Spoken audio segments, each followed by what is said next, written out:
Today, we're going to add color to our procedural brick pattern in Unreal and Unity. Let's go.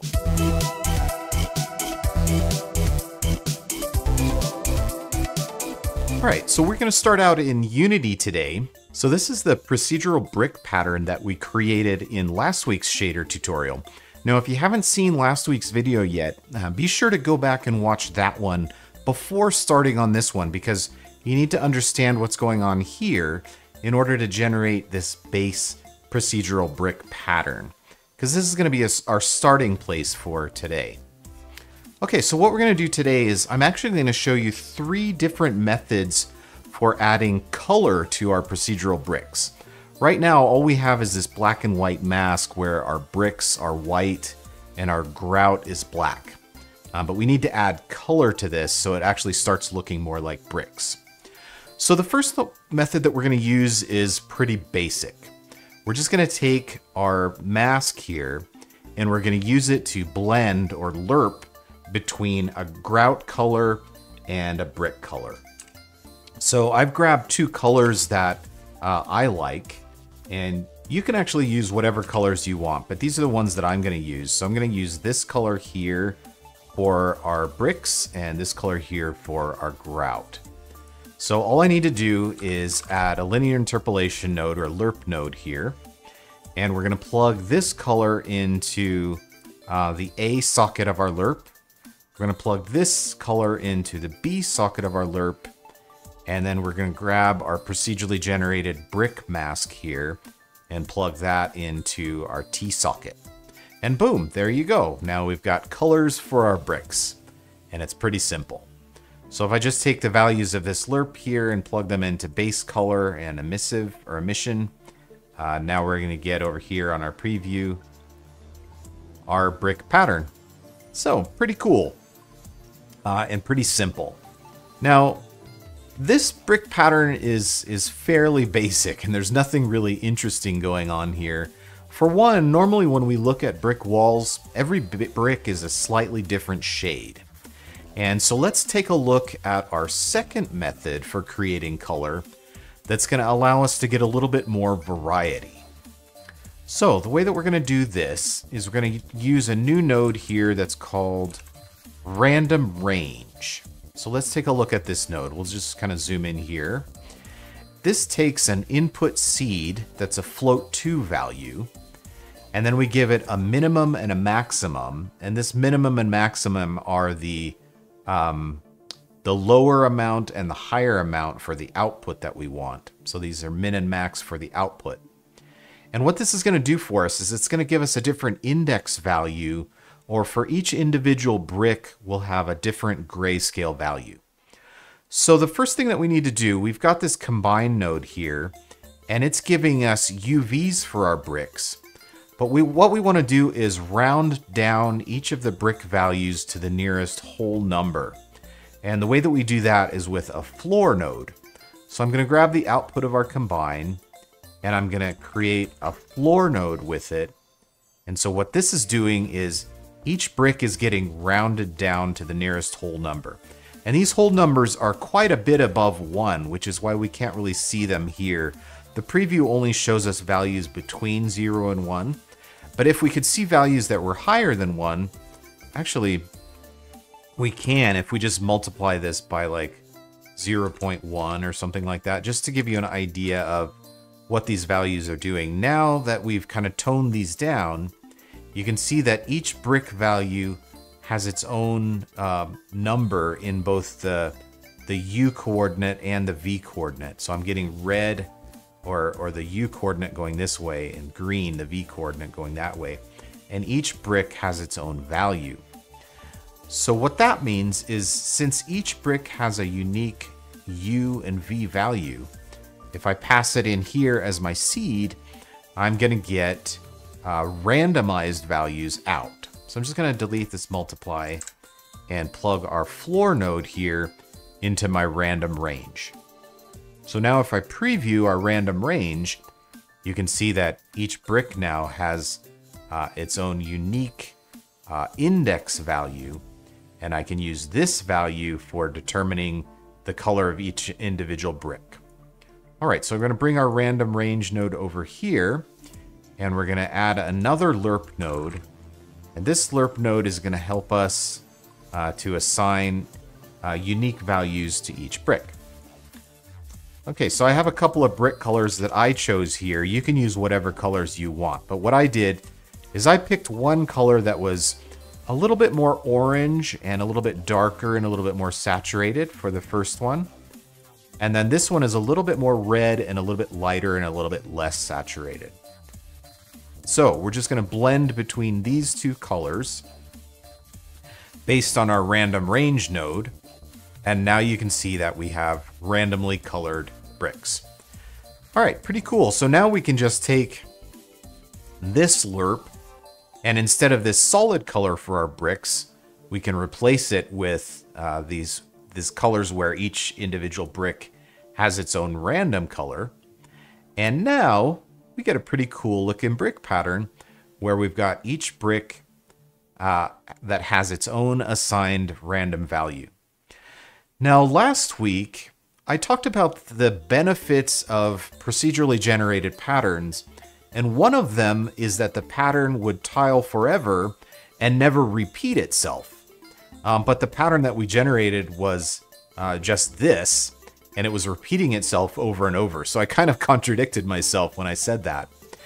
But, however, now this week, now that we've added this sort of randomized brick pattern, what we can do is let's tile this pattern a whole bunch more. Instead of like 0.2 and 0.1 here, let's change these values to 0.1 and 0.05.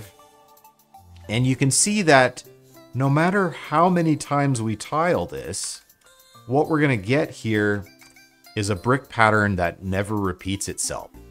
So I can tile this over and over and over, make my bricks smaller and smaller, and I'm never going to get a repeating pattern. And that is one of the great advantages of using procedural generation. All right, so that's our second method of generating color. And we've just used these two hard-coded color values. Well, what if we wanted to go even fancier and come up with a method where instead of blending between two hard-coded values, we actually gave each brick its own random hue and saturation and value. So we'd end up with a lot more variety. Right now, our variety is kind of just a gradient between this darker color and this lighter color. But if we are able to randomize our hue and randomize our saturation and randomize our value, then we can get a lot more variety in our bricks. So let's go ahead and minimize this second method that we've created.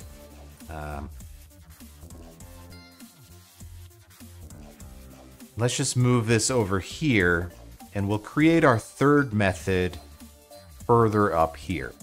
All right, in order to get more randomization, we need to go back to a video that I made quite a bit previously and grab a subgraph that I created that's called hash23.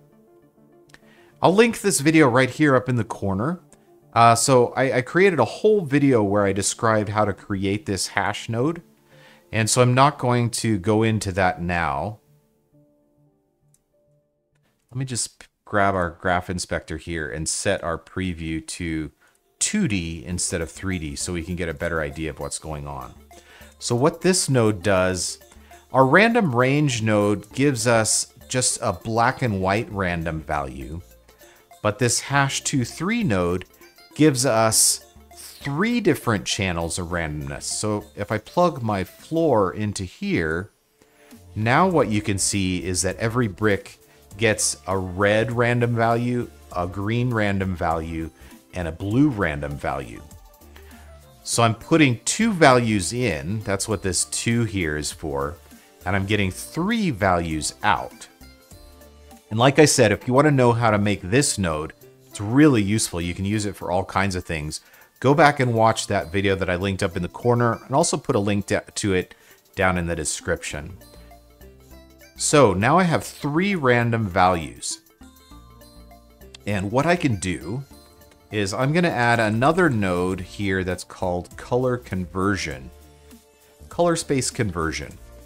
And we are going to convert our color from HSV to RGB.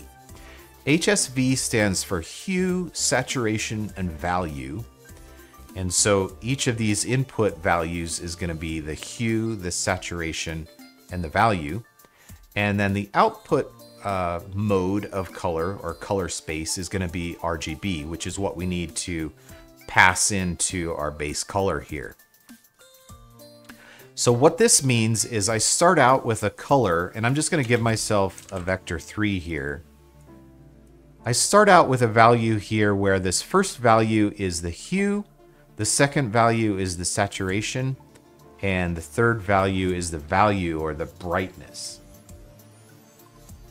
So I want to make a color that's kind of red. So if we look at our color, the color that we're getting as a result here, right now it's black, because I'm using 0 for the hue, 0 for the value, and 0 for the saturation, 0 for the value. So let's give this a saturation value of 0.6, and for our value, we'll give it a value of 0.3. So that's giving me kind of this mauve color. Let's give something that's a little bit closer to a brick color. So for our hue, we'll give it a value of 0.03. All right, so this is our hue, our saturation, and our value, and we've converted it to RGB. Now what we can do is we can take these random values that we're getting out of our hash and add them to our HSV original value, which will then give us different random colors for each brick. Before we do that though, there are a few things that we need to do just to kind of prep our data here. Right now, these random colors that we're getting are in the range of 0 to 1. So we're going to convert them to a range of -1 to 1 by multiplying by 2 and subtracting 1. So multiply by 2 and subtract 1. And now our random numbers are in the range of -1 to 1. And now what we can do is just add these values here to our original color, and then convert them from HSV to RGB. But now you can see these values are getting pushed a little bit too far. We want to kind of keep them in a range that's a little bit more realistic for bricks. So we're going to come up here to our hash value. Here's our random values in the hash, expanded to the -1 to 1 range. And all we need to do is just kind of tone these down a little bit. So I'm going to multiply them by another vector 3. So each of these values is going to be a little bit less. So right now you can see there's a huge amount of variation here, and we want to tone these down. For our hue offset, we just want the hue to be offset by just a tiny bit, 0.01. For our saturation, we're going to allow that to be offset by a value of 0.2. And for our value, just offset by 0.1. So you can see I've toned down my values quite a bit. And now if we add these to our original color, now you can see the values that I'm getting are a lot more brickish. Yeah, we'll go with that, brickish. All right, so here's our original input color, and we're offsetting the hue, saturation, and value by our random values that we've toned down a little bit with this multiply here. And we're getting some colors that are brickish. So right now, our main preview here is showing us this gradient that we've generated between these two red colors. And if instead of using this gradient, the one that we created in our second method, If we use this gradient instead, let's plug this in here and see what we get in our preview. Yeah, now can you see the brick colors that we're getting are being randomly offset by their hue, by their saturation, and by their value. So we're getting a much broader range of randomness here. And every brick in this grid, I can zoom out like as far as I want, and every brick in this grid is going to be a slightly different value. So pretty cool. Now I've showed you 3 different methods here. There's this method where we just lerp between a grout color and a brick color. There's a method where we create a gradient between a darker brick color and a lighter brick color, and we use our random range. And then finally, there's this third method where we're using our hash23 node to generate 3 random values, these outputs here, and then we're using those values to offset our hue, saturation, and value to get the widest variety of brick colors here. And again, this is a pattern that won't ever repeat, and we can basically tile it infinitely. Pretty cool. All right, so that's what I'm going to show for this week in Unity. Next week, we're probably going to add some normals to our bricks so that we could get a little bit more texture. Right now, we've just kind of got this flat color pattern, but we need to also add some normals here so that we can get some depth into our bricks, and we'll do that last week. All right, let's switch over to Unreal, and I'll show you how to do this there as well. All right, here we are in Unreal, and our goal for today is to take the procedural brick pattern shader that we created last week and add some color to our bricks, or colorize our bricks. And I'm going to show you 3 ways of doing this, just like I did in Unity. All right, so the first way that we're going to do it is we're just going to take a color here that represents the grout or the mortar of our bricks, and another color here that represents the bricks themselves. And we're just going to lerp between these 2 colors, and we're going to use the procedural brick pattern as our lerp alpha. So if I wire the result of our lerp into our base color and our emissive, now you can see that we got a nice brick pattern. So we've got our grout or mortar color here, and we've got our brick color here. So that's pretty cool, but it's really basic. We want to do something a little bit nicer than this, because right now all our bricks are exactly the same color, and it's kind of boring. So we need to add some randomness into our pattern. So what we're going to do is take the result of our append here, and we're going to add a floor to it. And what this is doing is that it will assign a whole number to each individual brick. So if we preview this, we can't really see what's going on because the whole numbers actually go above 1. And our preview here only represents values between 0 and 1. So in order to visualize these just a little bit better, we're not actually going to keep things this way, but just for now, I'm going to multiply these values by 0.1, and we're going to preview this. So what this is showing you is that this floor node here is giving us a unique value for each individual brick. And now what we're going to do with that unique value is pass it into a material function node that we created a while back that's called hash23. And this is a node that we created in a previous video. Just like I did before, I'll link it right here in the corner, and I'll link it down in the description. This is a super useful node. When you pass it a vector2 value in, for every unique vector2 value you give it, it gives you a random vector3 value back. So we're going to wire our floor value into our hash23 value. And now what you're going to see when we preview our hash23 is that every brick now has a unique random color. And these colors, we get a random value in the red, a random value in the green, and a random value in the blue. So we're getting 3 random values out of this hash23 node. Well, we only actually need 1 of these for now. So what I'm going to do is add a component mask, and we're just going to grab the red value here, And what I need to do with this red value coming out,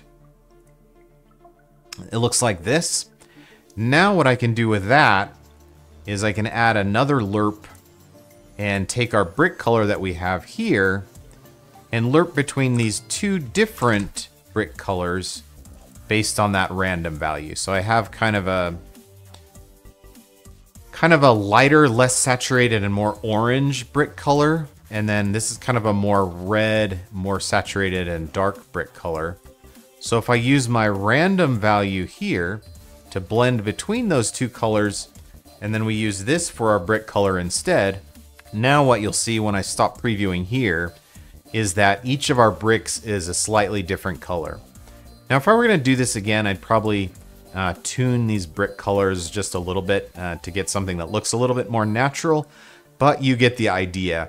Every brick is getting a random color gradient somewhere between this value and this value because we're using our hash 23 output, just the red channel of that. Okay, if we want to go a step further, we can use our 3 random values here to randomly generate a hue, a saturation, and a value for our bricks so that we get a little bit more variety than just this 2D gradient between these two colors. So let's come on up here a little bit further. And what I want to show you now is this node here called HSV to RGB. So this is converting hue, saturation, and value to red, green, and blue. So with this node here, I've got 0.01 for hue, which is kind of a red value. For saturation, I've got a value of 0.6. And for value, I've got a value of 0.3. So if we preview this node, what you can see is that these 3 values here give me this color that's kind of a generic red brick color. But what I want to do is offset these a little bit before converting them to red, green, and blue. So this is my generic brick color. This is the noise that I'm getting from my hash 23. And so let's take this noise and finesse it a little bit. The first thing that I want to do is convert it to a -1 to 1 range. Right now it's in a range of 0 to 1. And so what I'm going to do, and I've done this in just about every video I've ever made, multiply by 2 and subtract 1 to switch from the range of 0 to 1 to a range of -1 to 1. So multiply by 2 and subtract 1. And if we preview this now, you're going to see that my random color value range is between -1 and 1. So these black bricks here are actually negative values. And now I'm going to use these 3 channels to offset my original brick color here. But the first thing I need to do is tone them down a little bit so my offset isn't quite so much. So we're going to multiply this value by another vector 3. So I want to offset the hue by a maximum of 0.01. I want to offset the saturation by a maximum of maybe 0.2 and the value by a maximum of maybe 0.2. These last numbers here might be a little bit too high, but let's plug them in and find out what we get. Okay, so here's our original flat brick color. And we're going to add to that hue, saturation, and value these random offset values that we're getting here. We'll plug this into our HSV to RGB, and let's preview what we get. And now you can see I'm getting these bricks that have random hue, saturation, and value offsets. So I can take the results of that and plug them in down here to my lerp. And if we stop previewing this node, now we'll see the results. And what we're seeing here is that we've got bricks where each one is a different color. Let's finesse our results just a little bit. Let's make our hue offsets just a little bit more. And maybe our saturation and value offsets just a little bit less. All right, so now we're getting something that's a little bit more brickish. And maybe our original color, we want to turn the value down just a little bit more. Kind of tune things here as we go. Maybe turn our saturation up just a little bit. I'm just kind of trying to get something that is kind of more in range with traditional bricks. All right, the last thing that I want to do here, so we've got this really cool technique that we've created where we're rounding down our UVs with the floor. Then we're generating our random number values, and we're using those to offset our hue, saturation, and value.